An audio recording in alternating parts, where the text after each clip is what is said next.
السلام عليكم، مرحبا بكم معنا في فيديو جديد. نتمنى يلقاكم بصحة جيدة إن شاء الله. كيف ما عودناكم كنتقاسموا معكم أهم الأحداث ديال المسلسلات المغربية.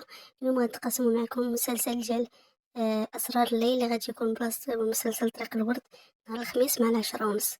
في هذا المسلسل غنشوفوا إن شاء الله قصة خيالية اللي غادي يكون البطل ديالها هو الفنان ديالنا محمد خيف، شخصية طيبي وهو الشيخ ديال القبيلة.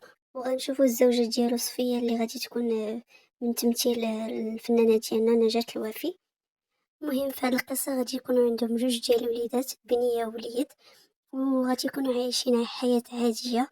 واخا نشوفو صفية في أنها غادي تكون واحد الشخصية اللي شريرة، كدير بزاف ديال الحوايج من ورا من ورا ظهر الراجل ديالها الشيخ الطيبي، وهو من النوع ديال الرجال اللي غيكونوا فارضين الشخصية ديالو.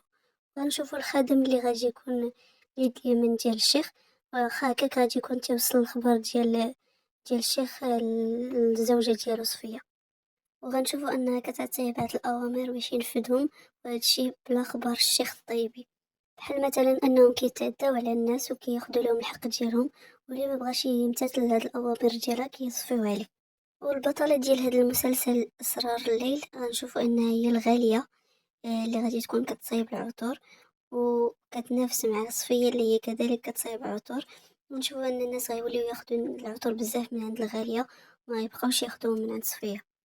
وغنشوفوا ان الاب ديال الغاليه اللي هو عبد السلام غادي يحاول يهضر مع الغاليه باش انها تبعد على العطور، عنداش غيشوف بلي غادي تجيب ليه مشاكل مع الدار ديال الشيخ، حيت صفيه حتى هي كتصايب العطور. ولكن الناس فاش شافوا العطور ديال الغاليه ما بقاوش كياخدوهم من عند صفيه، ولكن ولاو تياخدوهم من عند الغاليه. المهم هادو هما اهم الاحداث ديال الحلقه الاولى من مسلسل اسرار الليل اللي غادي تكون نهار الخميس ان شاء الله مع 10:30. نتمنى تعجبكم الحلقه، الى حلقه مقبله ان شاء الله.